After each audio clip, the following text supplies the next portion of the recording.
Welcome to the Research Culture Uncovered podcast, where in every episode we explore what is research culture and what should it be. You'll hear thoughts and opinions from a range of contributors to help you change research culture into what you want it to be. Hi, this is Jed Hall, and for those of you who don't know me, I'm an academic development consultant at the University of Leeds. You are joining us in Season 5 of our Research Culture Uncovered podcast, where we're diving into the effects of research impact on research culture and focusing in on different topics to ensure those effects are positive. Today, I'm delighted to be talking to Professor Ilias Trispiotis. Ilias is Professor in Human Rights Law from the School of Law here in Leeds. He is an expert in international, European, and comparative human rights law, discrimination law, human rights and discrimination theory, law and religion. He's also the school's co-lead for impact and engagement. In the summer of 2022, Ilias won the Making a Positive Difference to Society category in the university's first Engage for Impact Awards for his submission entitled Banning LGBTIQ+ Conversion Therapy, Engaging with Policymakers and LGBTIQ+ Organisations to Change UK Law. Welcome, Ilias, to the podcast. Thank you for having me. You're welcome, and thank you for saying yes to the invitation. It's always great to speak to people and get some really interesting conversations going. Now, before we dive in to talk about your submission to the Engage for Impact Awards last year, a little bird told me that you're in training for the Leeds 10K race. Now, being how can I describe it? A complaining runner, I think, is probably the best way of describing it. It's not something I enjoy, but why on earth are you putting yourself through the pain, as I see it, of racing in Leeds soon? That's a great question, Jed. I really like running. I don't find it very, very painful. Well, it depends on how the terrain is. But I started running again, like many people, during the pandemic. And I find the repetitiveness of running quite calming. And there is this sense of, gratification after a long run, who is not partial to a runner's high. But it's also very fitting, I suppose, first question, because as we've discussed, I usually listen to podcasts when I run. So I find myself for the first time on the other side of this. So yeah, maybe you should try it a bit more. Okay, I will, and hopefully you've got some episodes from this podcast lined up for some of your training runs. Yes, I have bookmarked a few. It's a great series. Brilliant. That's fantastic. And the other thing, I guess, considering that Leeds, our Deputy Vice Chancellor is an ultra-marathon runner, I guess it's part of just how to progress as a researcher at Leeds is to run a lot, maybe. Yeah. Leeds is quite competitive in running. Yeah.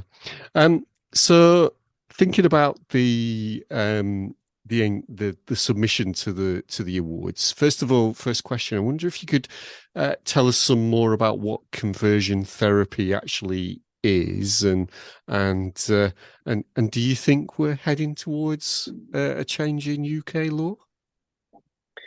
Yeah, so conversion therapy is an umbrella term for any quote unquote therapeutic approach that demonstrates an assumption that any sexual orientation or gender identity is inherently preferable to any other, and which attempts to change someone's gender identity or sexual orientation, or to suppress it on that basis, on the basis that it's inherently inferior to others. And typically it is targeting LGBTIQ plus identities for suppression or for change.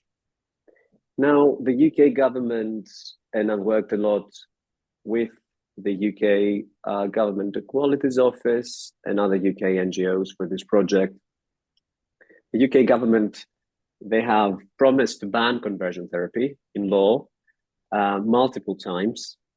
A ban on conversion therapy was part of the Queen's speech in 2019, then again in 2020. And it's expected that it's going to be part of the King's speech, of the upcoming King's speech. But conversion therapy has not been banned yet. And God knows when the government will ban it. Many other countries across the Council of Europe and across the world, really, with Canada, being France, being some of the latest examples, have banned conversion therapy in law. The United Nations has recommended to the United Kingdom and to all countries to ban it in law. It's a practice that I think there's incontrovertible evidence that causes grave harm to anyone that goes through it. And also there is incontrovertible evidence that it doesn't work. So it's also useless. So that's why there is advice from most international organizations and NGOs to introduce a legal ban to it. Yeah, thank you for that. That's really useful and a very, very serious topic. I mean, the award category you submitted to was making a positive difference to society, which was very much around both improvements and preventing harm to groups within society. So that is that. I guess that's the hook for you. Why you went for that particular category was that prevention of harm, was it? Yes, I think that banning conversion therapy in law is a very important first step to protect LGBT plus communities and survivors of those practices from further harm. So yeah, I think that's a great way of putting it. Yeah. You mentioned working with a whole range of NGOs and also in your submission, you mentioned working both in the UK and in New Zealand, and further on in the series, we actually speak to somebody in higher education in New Zealand. So I also wanted to kind of make some links there. And but were there any kind of key points that came from that you'd like to share? You know, some of the really interesting things or kind of difficulties in that space in terms of working with a whole range of different groups? Yeah, I think that's a really good question. I met with the UN independent expert on sexual orientation and gender identity in London a couple of weeks ago as part of his official visit in the UK, and that meeting, I think, epitomized some of the most enjoyable aspects, if you want, of working with policymakers. And I think that one of the most enjoyable aspects of working with policymakers is that you can see how academic research can translate to specific action points and could make a difference, at least conceptually, in how policymakers understand, for instance, what conversion therapy is, why conversion therapy is a legal problem, and what the legal solutions to it can be. But it also has to do with instrumental change. So trying to convince key policymakers to actually effect a change in law. And I think that's quite enjoyable, quite gratifying for an academic researcher. But as you say, I've met with a few NGOs in the UK and internationally. With the Equalities Minister of the UK on 2 occasions. I've spoken with the UK Government Equalities Office in many occasions. And one of I think, and there are many similarities and differences by if you compare those conversations to typical academic conversations you might have with other academics. And there are many similarities in the sense that policymakers have in mind, the NGOs have in mind, like academics, their thinking is very much evidence-based. So the focus in those meetings is on the rigor of the arguments, the rigor of the legal arguments, the quality of the research that backs those arguments. So, for example, I had in many of those meetings, in most of those meetings, we had to go through, lots of counterfactuals that academic papers very often have to go through, to strengthen an argument. That we had to go through counterfactuals like, would banning conversion therapy mean that we have to ban all hate speech, for example? Why is conversion therapy different to hate speech, and so on and so forth? And that's a similarity to academic research in an academic paper. But there's also huge differences. And I think the first difference that one identifies quite quickly is that policymakers are very much results driven, more results driven than academic research. Academic research sometimes focuses on theoretical or descriptive questions, or in the processes or methodologies of research instead, specific outcomes or solutions. And policymakers are interested in, so what is the right answer?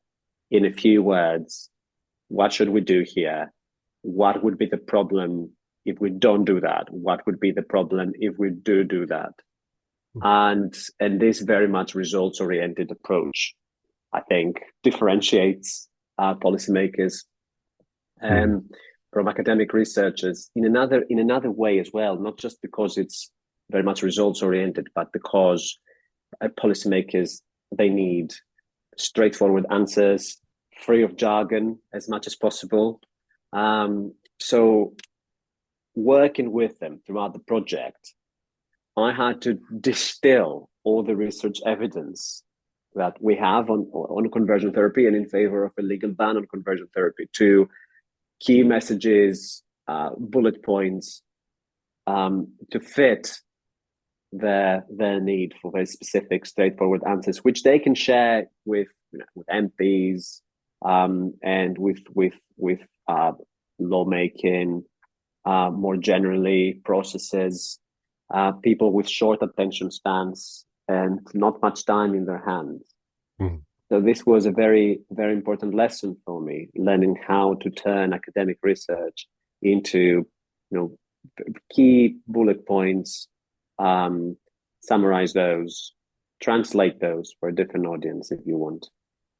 Yeah, sure. So I guess in a sense what you're saying is that they're probably very impact oriented. Results impact is about the specific change and or effect that we're looking for. So yeah, I guess they're we could frame them in that way.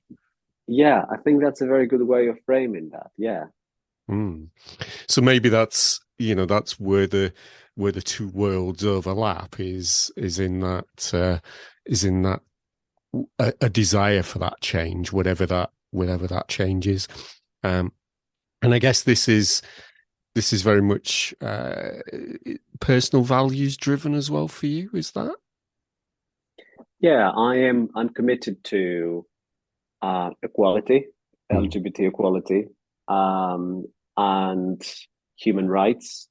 This is my area of expertise, but also I think reflects my personal values and my academic values.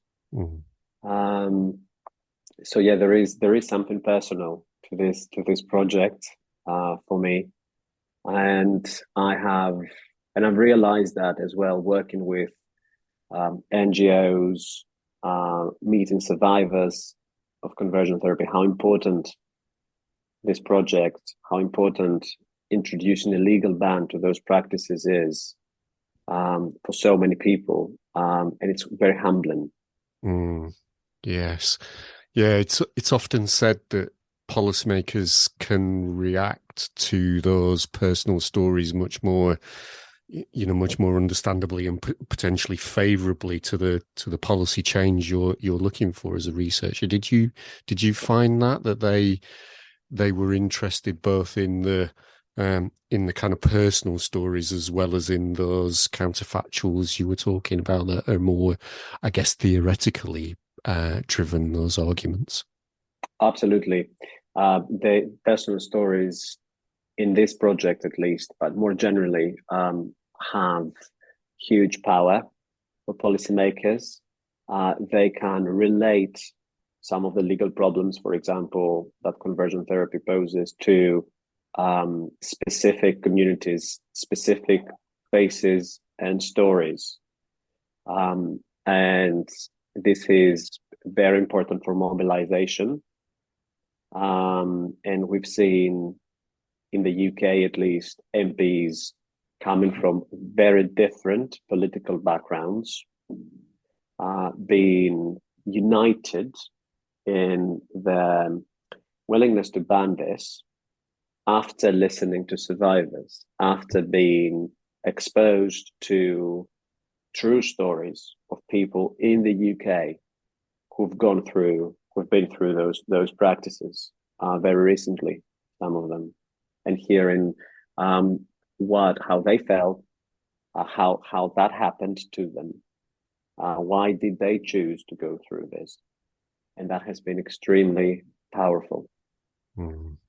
Yeah, absolutely. So you mentioned that, just interested in that kind of coalition for change, which may be people from all different parts of the political spectrum and lots of different organisations. As I said, I think you mentioned that you'd worked with over 70 different organisations, potentially representing different parts of the various communities that could be affected by conversion therapy. So in terms of that kind of coalition building, what did you find helped with that process, and what did you find challenging about it? Yeah, that's a really good question. I'm a member in the Ban Conversion Therapy Coalition, which is a coalition of more than 70 NGOs in the UK in favor of banning conversion therapy, and I think I'm the only academic member in this coalition. I joined that coalition very, very early on, and as you say, it's a very broad coalition with NGOs representing very different parts of the LGBT plus community, and the glue here, if you want, is this shared goal. The shared goal to ban conversion therapy and challenge those who believe that either it doesn't happen in the UK or that there have to be some exemptions to it. It was eye-opening for me as an academic to be part of a coalition of NGOs, such a broad coalition of NGOs. And I've learned a lot, especially with regards to what we were discussing just a moment ago, the importance of personal stories, engaging with survivors. I knew that was important in this legal project, but the way you do this most inclusively, sensitively, the way NGOs have chosen to share those voices, the timing, So all this campaigning aspect of the coalition was eye-opening to me, and it goes back to what we were talking about: what impact means, how to achieve it instrumentally in the most effective way, not through instrumentalizing people, but through knowing who the audience is, and using personal stories very sensitively in this context. All this was something that I've learned a lot about in the coalition, and yeah, I was lucky because Jane Ozanne, who is a very well-known lesbian activist, a survivor of conversion therapy herself, and a very influential campaigner in this area, invited me to join the coalition quite early on. So I saw also the coalition, being built in the past couple of years. That's a very, very useful experience. Mm. And was there anything challenging about it? Did you feel maybe stretched by those different, maybe different thinking about this subject, even if there was a glue that held those 70 organisations? Was there any kind of disagreements that you kind of had to navigate, or you were at the centre of potentially in terms of trying to hold the coalition together? It was definitely a steep learning curve for me, and we were talking before about the differences between academic research and working with policymakers, but working with campaigners, and many of those NGOs, they do have very, rightly, they do have a focus on campaigning and mobilizing people for the cause. Is also a different way of thinking and a different way of presenting academic research. So yeah, there were times that, especially earlier on in the coalition, that I had to present findings of my legal research on conversion therapy, and I learned that how to translate those for that audience, which was a challenge at the time, but I think it was a very useful lesson for me. There were as I said, because there is a shared goal behind the coalition, there is cohesion in the messages coming from the coalition. And although different NGOs represent different parts of the LGBT community, I think there is an overall agreement that those practices have to be legally banned in the UK, and that's a very useful, glue, let's say, in this group. Yeah. So researchers in lots of different disciplines and different research areas, nearly always, it almost doesn't matter what area, actually, nearly always have to go through some policy angles, and a lot of them worry about kind of reaching out into that space, and maybe worry about negative reactions to the research, or getting no reaction to the research, that the policy community doesn't take it up. Is there anything you can say to try and help researchers new to that process kind of be confident and courageous and go ahead and do it? Is there anything you can give them in terms of tips that might help, or ways to think about the process? You said it, Jed. Be confident and courageous, and go out and meet with people early on is one of my first pieces of advice. from my position as co-lead for impact in the law school. So I did. I met with Jane Ozanne, the activist I mentioned earlier on, quite early on in the project, and our meeting was eye-opening.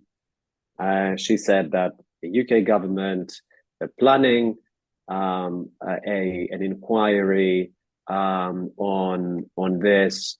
Those are the questions that NGOs are interested in. This is the coalition. You might want to join this, etc. And she was what we call sometimes in our academic impact language. She proved to be a gatekeeper, Jane. So that was a very key moment in how the project ended up shaping up. Sometimes we academics think that, oh, I've written a great article, a fantastic article, or a fantastic book. People are going to come to me and say to me, oh, this is fantastic. We want this. We want to use this in our work. But that doesn't happen very often, I'm afraid. It happens sometimes, occasionally, but it doesn't happen. That's not how the way impact projects, shape up. It's important to reach out to external stakeholders you think would be interested in your work and almost co-produce the key questions of your project early on. So this is what I do. Is that of any interest to you? Which questions in this area are you most concerned with? And then, produce something that combines both those elements. So have those external stakeholders as, on some level, partners in your project from early on. I think this is the important tip here. But you might, someone might be thinking, how do you know? How do you know who are the gatekeepers? How do you know who to contact? And I think that, it's important to arrange scoping meetings with people early on. Some of them will be fruitful, others might not be as useful. But it's important to go out, and there is support in the law school for people to do that. It's important to try and start co-producing key questions with important external stakeholders from early on. That's my main tip to people. Yeah, thank you for that.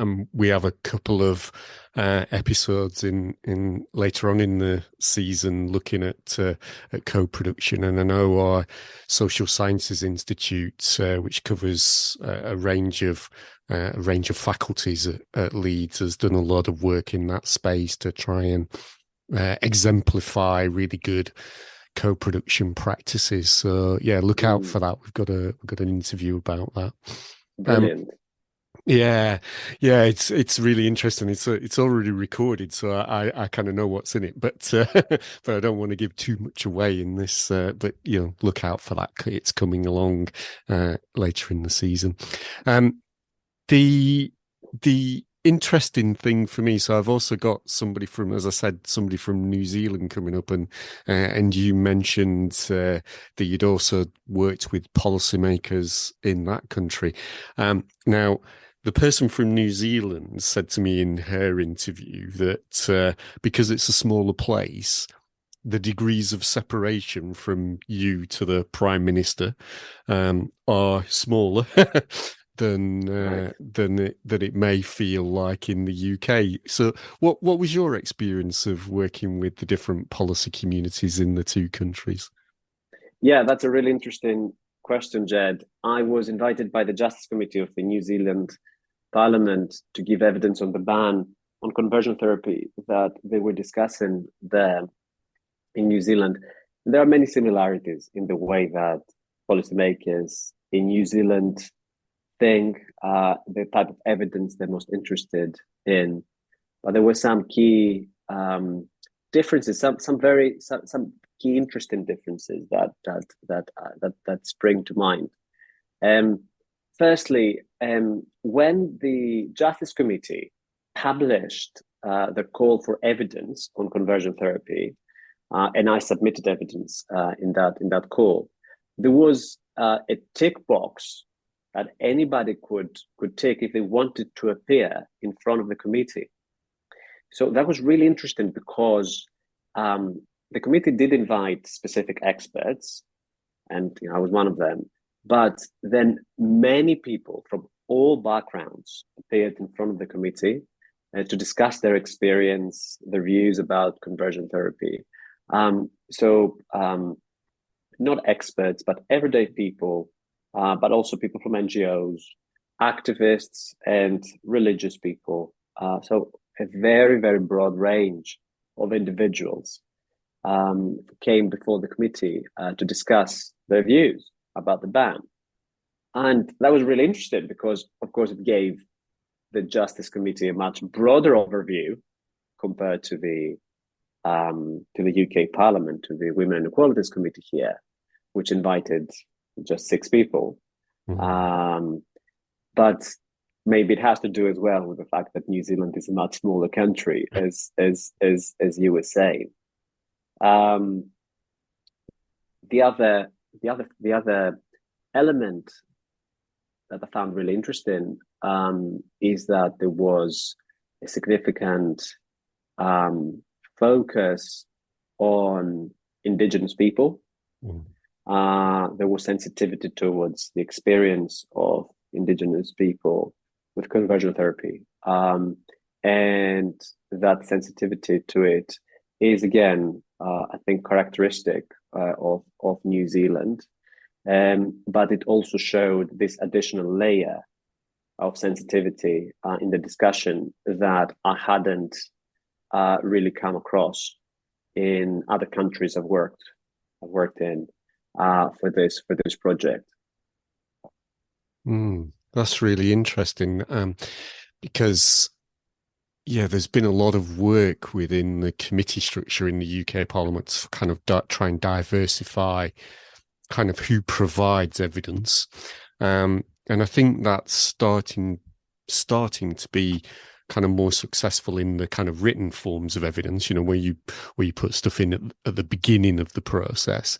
But here in the UK, it seems to be that often it's a kind of selection from that submitted evidence where they go a bit deeper in the oral session. So it's interesting that you picked out that even the oral sessions seem to be quite diverse and cover a lot of communities in that experience in New Zealand. Maybe that's something that our committee structures in the UK Parliament should look at.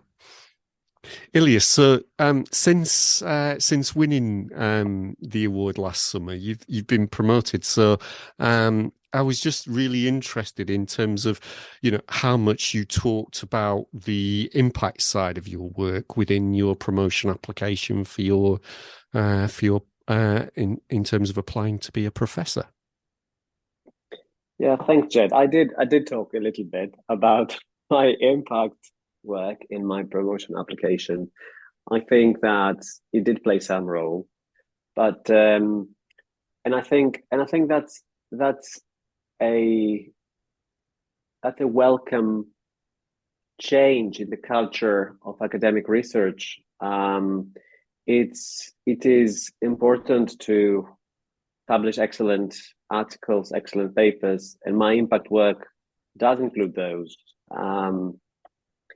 But I think it's important to look outside academia, to the policymakers, to the NGOs, to the stakeholders and actors that, at least in law, could benefit from your research to effect positive change. And the fact that the university and perhaps universities across the UK are looking for that type of work, much in a much more supportive way, perhaps in recent years, I think is a positive change. So yeah, of course, I was very passionate about my impact work. So it is in my promotional application, and I'm very proud of including it there. But through writing the application and discussing it with colleagues and the dean, I've realized that there is this very, very supportive environment for impact projects, which I think is very positive. Great. It's great to hear that, and that the panels that receive the applications and then conduct the interviews are kind of really, really interested in hearing that work. So thank you for sharing that. So Ilias, unfortunately, our time is almost up. And is there any kind of final words you'd want to say in terms of kind of final piece of advice that maybe my questions haven't unearthed? I just want to say thank you, Jed, for putting this podcast together. I think it's very important for researchers around the world to hear about impact, demystify what it means, and it's a great opportunity through this series for people to reflect on their work and how it can be used to reach others outside academia. So congratulations on the podcast. Thank you. I'm really hoping the listener figures go up as a result. So that'd be great. Thank you very much for your time this morning. And if you'd like to say bye to our listeners, I'll let you go off to whatever's next. Bye, everyone. Thank you, Jed. Thanks, Ilias. Thanks for listening to the Research Culture Uncovered podcast. Please subscribe so you never miss out on our brand new episodes. And if you're enjoying the discussions, give us some love by dropping a 5-star rating and written review, as it helps other research culturists find us. And please share with a friend and show them how to subscribe. Thanks for listening, and here's to you and your research culture.